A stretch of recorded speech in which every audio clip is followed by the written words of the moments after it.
we're going to talk about line tension. Line tension is probably the biggest troubleshooting issue you're going to come across. Getting it right is really important. If it's too tight, your machine might execute a safety stall and stop you from running. If it's too loose, it's simply not going to function the way you want it to.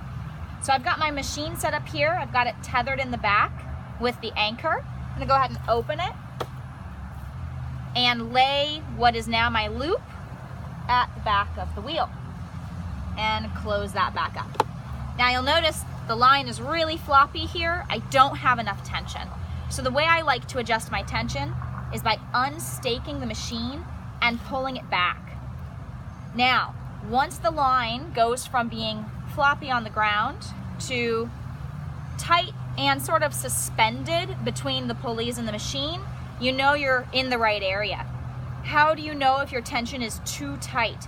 Well, that's gonna kind of have to be a give and take sort of feel. What I like to do is play with it back and forth. I'll go forward, back, and try to stop right at the moment where it first lifts off and I feel a good tension on the system. There we go.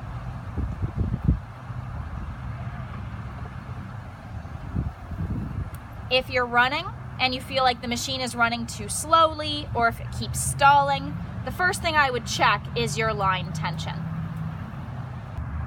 One more tip about setting line tension: you can, before you open up the lid, take your string, your closed loop in your hand, and just pull it on top of the lid.